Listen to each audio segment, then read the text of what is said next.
Hey, Burke, welcome to the show. Hey, Brad. Thanks for having me. So, before we get started, why don't you give everybody a bit about your background and how you ended up in the role that you are today with Innovator? Yeah, thanks so much for having me. I'm excited to be here. My current role is head of capital markets at Innovator ETFs.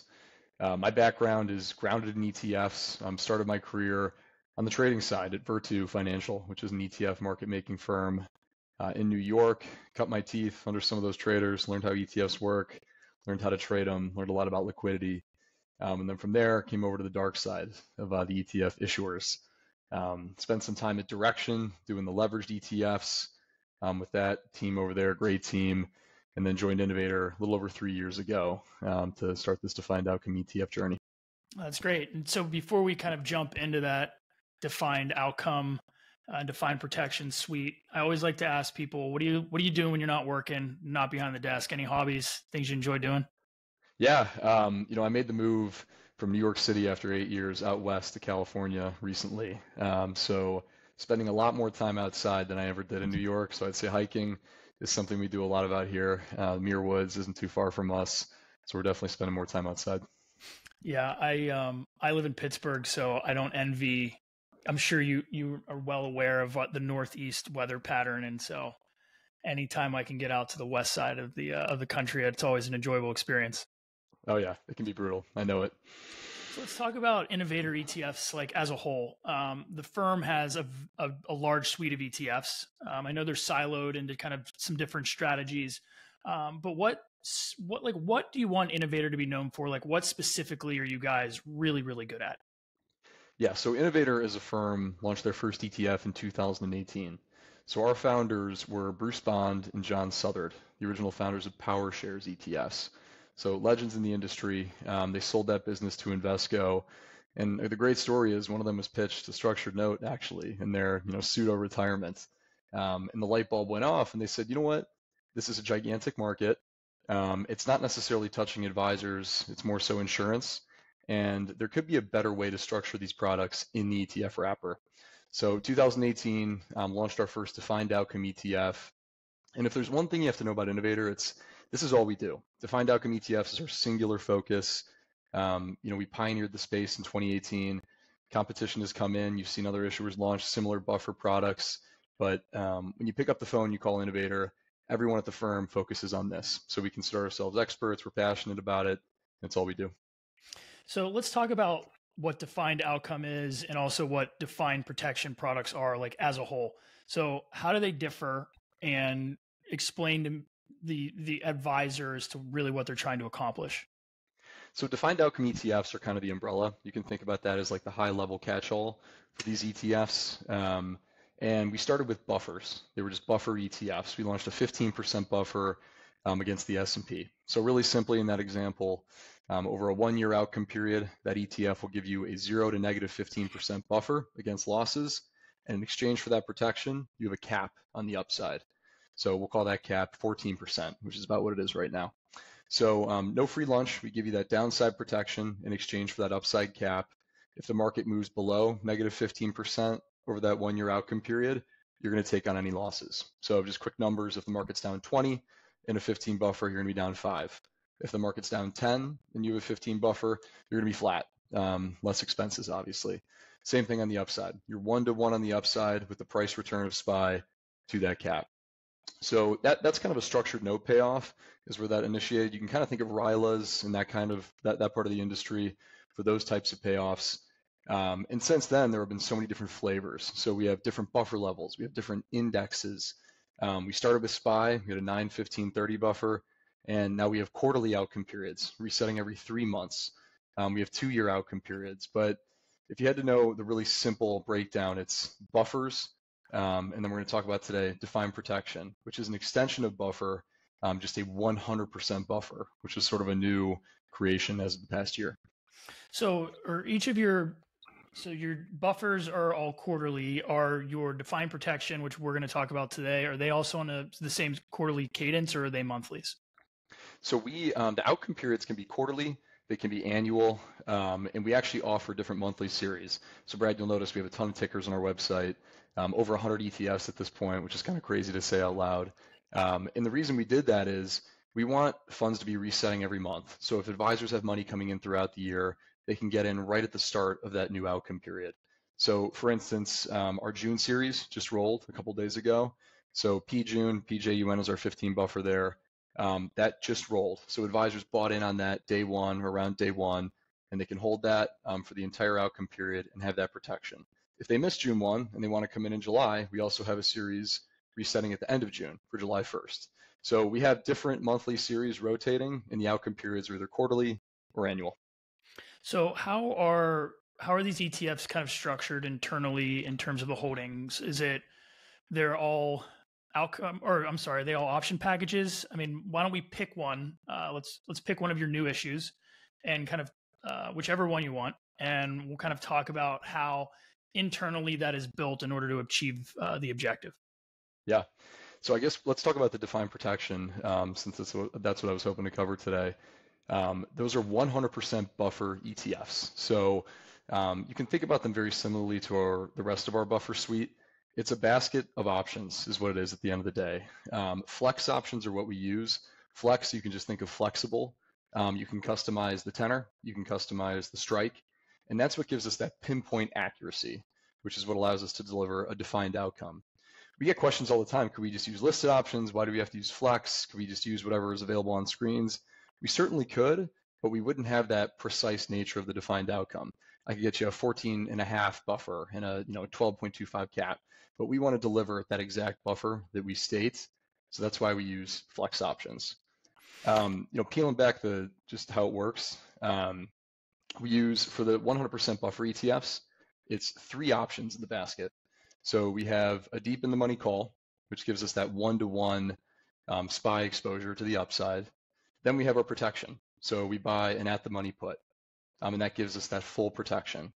Now, like I said before, there's no free lunch with this ETF, so we have to finance that protection somehow. So that's the third option leg. We're going to sell a call at the highest level that we can to finance that protection. And wherever we strike that call, that's the cap on the ETF. So let's talk about kind of like a 1-year defined protection of 100%. So you just released that June series of that one. Do I have that correct? They're actually coming in July. July. So 3 coming, but we already have a couple out there that were launched last July that were 2-year outcome periods. Now we're taking them annual in 6 months. Okay, so for an annual, what on the July, I don't know if you have the exact outcome period yet in terms of the cap, but roughly, let's say that cap is somewhere in the 8 to 9%. Is that fair? That's right. It's actually even pricing above 9% right now. Okay, great. So, but it's not a 1-to-1. So if I'm an advisor buying this product and I am looking to cap the S&P exposure at 9% with 100% downside protection, and the market moves up 9% in the first month in January, right?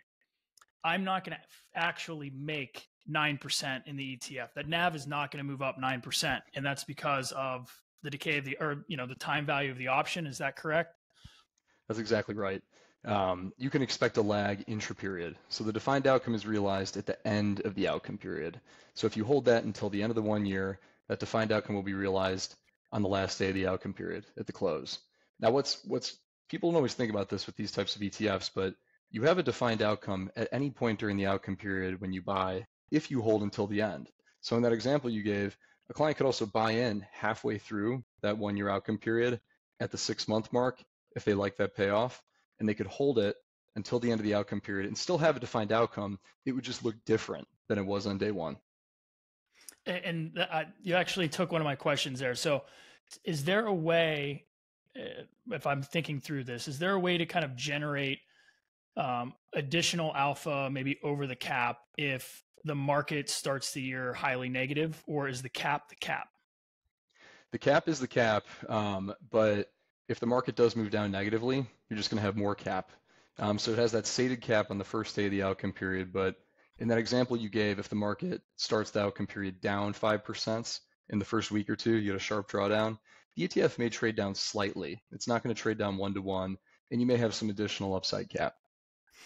So you have 3 full downside protection ETFs, 6-month, 1 year, and 2 year that are launching in July. Can you talk about maybe how advisors look at them differently and maybe how they're using them? Because I can see using a 6 month a little bit differently than the 2 year. So, how Yep. do you guys at Innovator um, define kind of best practice of using these three different outcome periods? Yeah. So we were trying to solve for a couple different problems when we launched these ETFs. Um, like I mentioned before, structured note world we kind of use as our North Star when we're thinking about new products. And if you look at that space, it's been booming, frankly, over the past few years. 2023 was a record year for structured note issuance, over $100 billion. And principally protected notes were a humongous portion of that. In fact, that's one of the biggest growth areas of the past 2 years. So people love that idea of principal protection for their investment. And you can think about FIAs, you can think about annuities. Those spaces have been growing significantly as well over the past 2 years. So principally protected structures is what we were trying to target with this. And we were solving a couple problems. The first is cash on the sidelines. We talk to a lot of advisors, and they tell us that around 30% of the portfolio right now is in cash-like or cash ETFs. In our view, that's just too high. You're getting attractive yields right now, 5%. Difficult to argue with a 5% treasury, but we talk about taxes. Taxes are really important too. And you're getting charged ordinary income on that. So that 5% yield becomes 3%. And people don't always think about that. So from our view, we're trying to help advisors get cash off the sidelines. And these types of strategies are able to equitize cash with a full downside buffer. So no principal risk, but you can tie that money to the equity markets. Second thing too is all-time highs.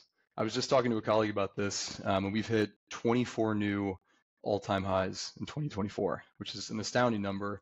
Market's off to a rocket start this year, up about 12% so far year to date. And last year, I believe we were around 26%. So we've had it really good, no doubt, over the past 2 years. We haven't had a 2% down day in over 300 days. I'm just going to keep throwing stats at you. The market is over its skis. And I think people are a little concerned. The advisors we talk to are concerned about investing at all-time highs in equities. So this is a perfect solution for those very conservative clients, those retirees, those pre-retirees, to equitize that cash. So if I'm a model portfolio provider and I'm looking to create risk managed portfolios, let's say something off of a 70-30, a 60-40, or even let's call it a 30-70. And my clients are in the growth stage of their life. They don't need the income. Could there be an argument that you could utilize some of these as a fixed income and kind of volatility dampener in an overall portfolio rather than having to kind of rely on the fixed income markets to reduce some standard deviation volatility out of the portfolio? Most definitely. The use cases are numerous. It could be a conservative equity allocation. With a 9% cap on the S&P over 1 year, that's above the average S&P return when you look historically. So that right there in and of itself could be a conservative equity allocation. Bonds, we are definitely seeing it used as a short-term fixed income alternative. Like I said before, you're getting a decent yield right now at a fixed income. I won't deny that, but taxes matter. So to your point, if someone's going to hold this in perpetuity, the cool thing about these ETFs is they reset within the structure. So every year or every 6 months or every 2 years, depending on what ETF you buy, it's going to roll within the ETF wrapper. And there's no taxable event. You're going to get a fresh downside buffer. You're going to get a fresh upside cap. And we don't expect any distributions. And you get to choose as the investor when you sell. And if it's over 1 year, you're paying long-term capital gains, 20%. So when looking through the entire suite, you've got various different buffers. You've got 100% downside protection ETFs over multiple different periods. I'm sure you can create, and I'm sure internally you guys have talked about this, some really cool portfolios that have kind of broader defined outcomes by combining some of these in an asset allocation. Can you talk about that at all, or is that discussion? I saw briefly, and I didn't do enough due diligence. I hope you can talk through it. Some model portfolios you guys have that are on the site, but I'm sure there's a way to combine some of these different products to create something pretty cool. Yeah, I mean, no doubt that's where the puck is going, I think, across the industry, model portfolios. It's just simple for advisors to implement. So we launched our own off-the-shelf model portfolios on our website just because advisors kept asking for some sort of direction around how they can implement this in a model. So if you go to Innovator Research, we actually have model portfolios on the website, and we help advisors think about how they can implement these within that model allocation. To your point, I mean, you could put the 6-month with the 2-year, and you get some pretty interesting risk return characteristics. Or you could pair the 100% buffer with a 15% buffer to allow you to have a little bit more upside than just if you were in our principally protected defined protection ETFs. So there's all sorts of different flavors, and we really try to simplify it at Innovator. Like I said, we have over 100 ETFs, but we really think about it simply. It's buffers. So if you come to us, we can help you with that implementation. So I know that there's a billion different use cases for these, which makes them unique. I think they're great products. If you're sitting down with an advisor, though, with an already, kind of static standard model portfolio, they've got their large cap equity bucket, they've got some fixed income in there, maybe they're holding some alts. Like, where are you advising them kind of first to start implementing a full 100% downside protection? I would assume that's in the cash bucket. I think that is your first. But kind of when you're talking to advisors that have already created a diversified model portfolio, like, what products are you trying to lead with, and where would you put them? So right now we're definitely leading with the 100% buffer ETFs. The 15% buffer, we call it our power buffer, is sort of our bread and butter. If people are going to try their first buffer ETF, that's generally the most popular. It's kind of that sweet spot where it could be hedged equity, and also just a core equity allocation. For the defined protection ETFs, which is what we've been talking about, it doesn't make a difference if you put a 5% or a 3% allocation in the portfolio. You need to have a meaningful allocation to this for it to actually make a difference. So we would say 20% of the portfolio, maybe even 30%, pulling from that alts, that fixed income, and that cash. Advisors, it was really interesting when we go back to COVID and rates came all the way down. Our buffer ETFs kind of took on a new life. They flipped, and people started to actually use their buffers almost exclusively as a fixed income alternative because of where rates were at the time. They needed more upside. They juiced their bonds for everything that they could. So they used buffers as a solution there. So we're starting to see that continue despite the higher rates. The caps that we have right now in these products are really compelling. A 9% cap over 1 year has definitely garnered a lot of attention in the marketplace. So what would the difference between a 1 year and a 2 year 100% downside cap, what is the advantage of, or is there an advantage of using a 2 over a 1? Why not just let the 1 year roll over and having that flexibility at the roll period to be able to kind of either find something else or generate a new cap? Like, what would compel someone to use a 2 instead of just rolling a 1 twice? It's a really, really good question. And we got it a lot because we launched the 2-year first. And folks asked, why didn't you do the 6-month? Why didn't you do the 1 year? So a couple reasons. The first is, think about how markets work, right? So your frequency of getting capped out is going to be higher potentially with a shorter outcome period. So with the 2-year, if the market skyrockets 15% in 1 year, and then it has a lower return the following year, a 3% return, you're going to get to capture all of that upside in the 2-year product. Versus, let's say the market, I'll pause. How often does the market actually return the average, right? Very rarely. Almost never. Yeah. Never, right? So the market kind of goes like this. So we wanted to deliver a product that might have more staying power for those kind of sideways choppy markets, which is why we started with the 2-year. The 1 year outcome period at a 9% return is equally compelling. And that's for folks that might have a shorter outcome period. They might have a shorter time horizon. And the 6-month is just pricing really well right now. That's JJL is the ticker on that one. And it's pricing around a 4.8 to 5% cap. And that is extremely compelling for somebody that is looking for a true cash alternative. No, I asked this question earlier, but just for my knowledge, if it's a 2-year outcome period, and as in your example, the market skyrockets in year 1, say 15%, maybe you're only going to capture 7% of that upside. You can prove me wrong. This is just the way my head's working. But if the next year it's up, only 3%, you're going to continue to earn incremental NAV up to that cap or close to that cap in year 2. So you might only get 30 to 50% of the actual return of year one. Am I thinking about that correctly? You're right. There will definitely be lag. You're not going to move one-to-one with the ETF during the outcome period. But I mean, if you think about it, what if the market does nothing for the next year? It just Right. stays flat. Well, then you're just going to see that ETF's NAV appreciate up to that cap. Yep. So it's just different flavors for different folks. And at Innovator, we just want to give you the broadest set of solutions. Yeah, no, I love that because I'm thinking of a situation where, if I'm a tactical active advisor and I think I have a pretty flattish view of what the market is going to do that year, and you have a 2-year defined outcome that's got some growing to do, it makes sense to add it because that if the market does nothing that year, there's going to be some alpha there. So it's interesting. I find these products extremely interesting, how they work. Can you just go through the 6 month, the 1 year, and the 2-year July issues, what those tickers are and what the current caps are that you're expecting in those products for July 1? Yes, JAJL is the 6-month product, and that's pricing a near 5% cap right now. ZJUL is the 1-year ticker, and that's pricing a high 9s, close to 10% cap.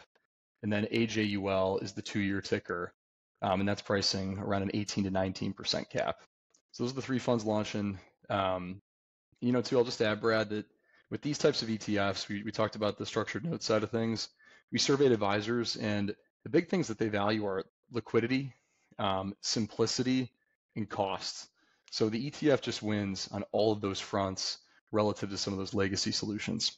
Yeah, I was actually, staying on that topic, was having this conversation with a friend of mine and said the structured note business, even though it boomed last year, is going to be completely taken over by these things. The liquidity's in the cost is just way too attractive, as well as the flexibility not to utilize these rather than kind of an old-fashioned insurance-based structured note product. Yeah, I mean, when you think about some of the headaches that come with those products, phantom income is one that just drives people crazy. You're going to get hit with that intra-outcome period with some of those structured products. If you want to sell out, you're probably going to cross a gargantuan spread if you can even get out at all in the structured product. So we talked about that lag earlier, intra-period with the ETFs. Sure, it's going to lag on the upside if you want to exit before the end of the outcome period, but having that escape hatch for advisors is also really valuable. Well, Burke, I really appreciate your time. Before I let you go, is there anything else you want to discuss regarding Innovator, any of these ETFs I missed? Again, you guys have a huge lineup, and so I want to make sure I give you the opportunity, if there's anything cool you guys are working on, to share it with us now. Yeah, Brad, I mean, thank you so much for the time today. I would just say that, when you think about defined outcome ETFs and you look at our broad suite, yes, it is a lot of ETFs, but the concepts are really simple. They're just different monthly series, different flavors of the same product. So I would encourage advisors or whoever's listening to this call to go to our website and look at our tools. We have spent a lot of time creating these tools to help simplify things for advisors. We have a potential outcome analyzer tool that lets you see your outcomes based on that specific point at which you buy. We have previous outcome analyzer tool, which lets you look back at older outcome periods. So the tools are there. We have a sales team in each territory that can help answer those questions. And like I said, this is all we do. So we're proud of it. Well, again, before I let you go, where can people actually get that information? So can you give them kind of your website or any other research-based websites you guys have? Yes, I would point them to innovatoretfs.com. All right. Well, again, Burke, thank you so much for your time. I appreciate you being with us today. Thanks so much, Brad.